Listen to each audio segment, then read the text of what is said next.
Kabanata 1436 gusto niyang pumunta kaagad sa paliparan at sumakay sa pinakamalapit na flight papuntang Yanroville, ngunit pagkatapos mag-isip tungkol dito, nagpigil siya. Kailangan muna niyang makausap ang kanyang anak, kung hindi, siguradong madudurog ang kanyang anak. Bago ang pagbabago, dapat ay hindi niya ito pinansin at sumugod sa Yanroville, ngunit ngayon, hindi na niya iyon magagawa. Sa panahong ito, ang mga bagay na naranasan ni Avery ay nagpalaki sa kanya ng husto, hindi siya maaaring palaging tumuon sa kanyang sariling damdamin at huwag pansinin ang damdamin ng iba. Ito ay totoo para sa mga bata, at ganoon din para kay Elliot. Sa susunod na umaga, maagang bumangon si Avery, pumunta sa kwarto ng mga bata, at tinawag si Leila. Leila, nasugatan ng iyong ama at kailangan siyang puntahan ni nanay. Umupo si Avery sa tabi ng kama at nakipag-usap sa kanyang anak, ibabalik ko siya sa pagkakataong ito kapag pumunta ako roon. Bukas ang inaantok na mga mata ni Leila at hindi siya nag-react. Oh. Patuloy ni Avery, bumili si nanay ng tiket sa eroplano kaninang umaga, pagkatapos mong ipadala sa paaralan, lalabas si nanay, pagkaalis ni nanay, darating at mananatili si Tito Mike, you have what's the matter, you can tell Uncle Mike, you can also tell Uncle Eric. Ano, mama, aalis ka na ba? Si Leila ay ganap na matino. Oo, sinabi lang sa iyo ni nanay na nasaktan ang iyong ama, sagot ni Avery. Paano siya nasaktan? Seryoso ba? Mukhang nag-aalala si Leila. Hindi pa alam ni Mama, malalaman ko na lang kapag naipasa ko na, dinala ni Avery ang mga damit na isusuot ngayon ng kanyang anak, huwag kang mag-alala, patay na ang pinakamasamang tao, at hindi na nanganganib si nanay, namatay si Kyrie, nagtatakang tanong ni Leila. Oo, sinong nagsabi sa'yo ng pangalan niya, sabi ni Avery. Sinabi sa akin ni Kuya Mike, biglang gumanda ang mood ni Leila, the bad guy is finally dead, Nay, pwede rin ba akong pumunta sa Yanroville? Haha, baby, kailangan mong pumunta sa paaralan, hinubad ni Avery ang kanyang pajama at isinuot ang kanyang palda, hindi masaya dyan, hintayin mong pumunta si nanay at ibalik si tatay, hindi na tayo pupunta doon. Siyempre, mamimiss ka ni mama at ang kapatid mo, Robert, matapos palabasin ang kanyang anak, bumalik si Avery sa kanyang silid upang epak ang kanyang mga bagahe. Si Mrs. Cooper ay pumasok sa kwarto kasama si Robert sa kanyang mga bisig. Avery, delikado ba para sa iyo na pumasa sa oras na ito? Labis na nag-aalala si Mrs. Cooper, sabi ni Avery, hindi, patay na si Kyrie. Ngayon si Kyrie ay mayroon na lamang isang anak na babae, si Rebecca, ang asawa ni Elliot sa Yanroville. Nakipag-ayos na ako kay Rebecca, pero parang bata, hindi ako natatakot sa kanya. Mrs. Cooper, kailangan ko pa rin magplano para sa pinakamasama. Kapag namatay si Kyrie, hindi ko alam kung gaano karaming tao ang nag-iisip tungkol sa ari-arian ng pamilya Joban. Si Rebecca ay mayroon ng mga lobo at tigre, kung gusto niya akong harapin, maaari kong hilingin kay Nick na tulungan ako. Bumalik si Avery pagkatapos mag-isip. Well, tumawag ka sa bahay kapag nakarating ka na, tugon ni Ginang Cooper. Okay, sagot ni Avery. Inayos ni Avery ang kanyang bagahe at naghanda na lumabas dala ang kanyang malita. Napatingin si Robert sa kanyang ina na aalis na, at tila may napagtanto, biglang bumulalas ang maliit na lalaki, Night, woo. Pilit siyang bumaba sa mga bisig ni Mrs. Cooper, tumakbo papunta kay Avery, at niyakap ang binti ni Avery. Nabalisa ang mapayapang puso ni Avery, gusto niyang tumawa at suyuin ang kanyang anak, ngunit biglang nabasa ang kanyang mga mata. Robert, babalik si nanay, ibinaba ni Avery ang mga bagahe, binuhat ang kanyang anak, at tiningnan ang malalaking mata nito, si nanay susandoin si tatay, tapos paglalaroan kanila mom and dad, okay? Nagpout si Robert at mahigpit na niyakap ang kanyang leeg gamit ang dalawang kamay, tumangging bitawan siya. Tahimik na dinala ni Mrs. Cooper ang kanyang bagahe sa bakuran at inilagay ito sa bowl. Niyakap ni Avery ang kanyang anak, kumuha ng isang bag ng tinapay at binuksan ito, baby, pagaling ka sa bahay, babalik si nanay para makipaglaro sa'yo, makikipag-video call si nanay sa'yo araw-araw, okay? Kabanata 1437 inilagay ni Avery ang tinapay sa kamay ni Robert, ang maliit na lalaki ay may merienda, at ang mga luha sa kanyang mga mata ay pinipigilan. Bumalik si Mrs. Cooper sa sala at kinuha si Robert mula sa kanyang mga braso. Avery, huwag kang mag-alala, umalis ka ng maaga at bumalik ng maaga. Well, humakbang palabas ng villa si Avery matapos halikan ang noo ni Robert. Sa Yanroville, lumabas si Avery sa airport at tumingin sa isang bansang pamilyar at hindi pamilyar sa kanyang harapan, iba talaga ang mood niya kumpara noong nakaraan. Boss, punta muna tayo sa hotel para mag-check-in, sabi ng bodyguard habang bitbit ang kanyang malita.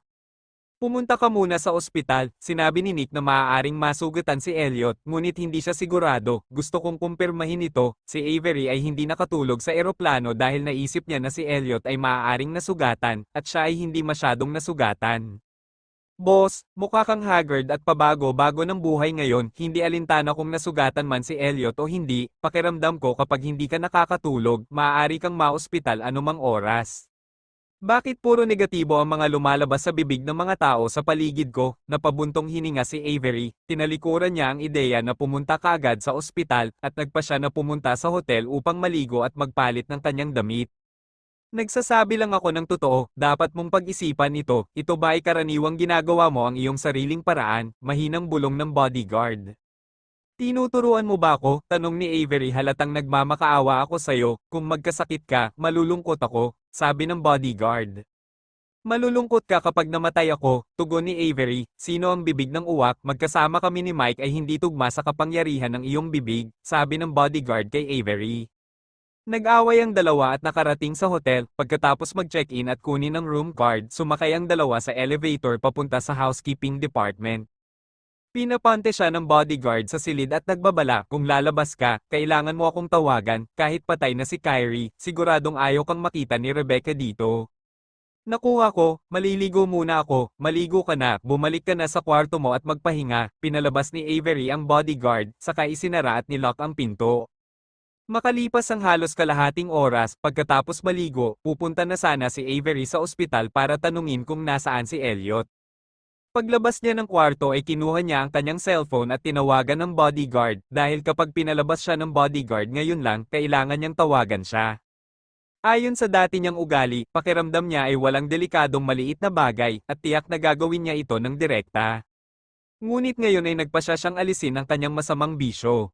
Nagdial siya sa telepono at pumasok, ngunit walang sumasagot, hinala niya na baka nakatulog ang bodyguard. Sa pag-iisip nito, iniligpit niya ang kanyang telepono at humakbang patungo sa elevator.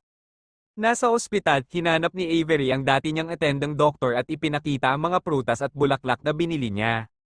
Nang makita siya ng doktor, nalaglag ang kanyang panga, Miss Tati, hindi ka pa ba nakabalik sa area Adele? Bakit nandito ka na naman? Pumunta ako dito para magpasalamat, umupo si Avery sa upuan at sinabing, kung hindi sa iyong napakahusay na medikal na kasanayan, paano ako magiging malusog ngayon? Nag-goosebumps ang doktor, Miss Tate, huwag mo akong pakialaman, ano ba ang lalapit mo sa akin, sabihin mo sa akin ng diretsyo. Si Elliot, nasugatan di ba? Saan siya ginagamot? Kinakabahang sabi ni Avery. Ang doktor ay umiling at bumuntong hininga, alam ko na pumunta ka sa akin, malamang na ang lasing ay hindi uminom. Sabihin mo lang, may mga pasyente pa rin na nakapila sa labas, sabi ni Avery. Kabanata 1438, Ginoo, mukhang nasugatan si Foster, ngunit hindi ko alam kung paano, ang vice-presidente ang gumamot sa kanya at pinananatiling kumpidensyal ang buong proseso, may nangyari sa pamilya Joban, mag-ingat ka, Tara na, lumapit ang doktor kay Avery at bumalong. Tumayo si Avery sa upuan, at sinabing, nasugatan si Elliot, hindi ko ito mapapansin, salamat sa pagsasabi nito sa akin, magkikita pa tayo sa susunod. Muling bumuntong hininga ang doktor, mabubuhay ka ba ng maayos, kailangan mong ihagis, hindi pa kita nakitang ganito katakot sa kamatayan, huwag kang mag-alala, hindi ako pwedeng mamatay, tugon ni Avery. Pagkatapos magsalita ni Avery, pumunta siya kay Vice President Lewis, ngunit sa kasamaang palad ay wala sa ospital ngayon si Vice President Lewis. Walang antok si Avery at ayaw nang bumalik sa hotel, kaya tinawagan niya si Nick at binisita ang bahay nito. Matapos matanggap ni Nick ang kanyang tawag, ang gulat na tono nito ay hindi bababa sa reaksyon ng doktor kanina. Matapos magkita ang dalawa ay tumingin sa kanya si Nick na para bang may tinitingnan siyang nilalang mula sa kalawakan. Di ba sabi ko wag kang sumama, sumakit ang ulo ni Nick. Hindi ba patay na si Kyrie? Inilapag ni Avery sa coffee table ang biniling prutas. Nick, pwede mo ba akong samahan sa ospital? Kung pupuntahan mo si Rebecca, hindi kanya mamadaliin, tara na.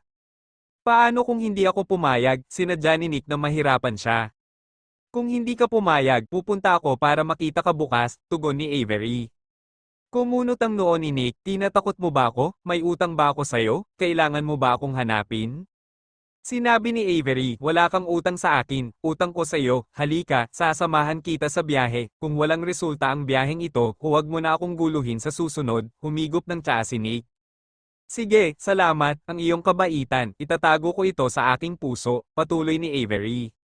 Huwag mo akong lagyan ng mataas na sombrero, kung hindi dahil sa iyong medical skills, hindi kita matitiis, sabi ni Nick.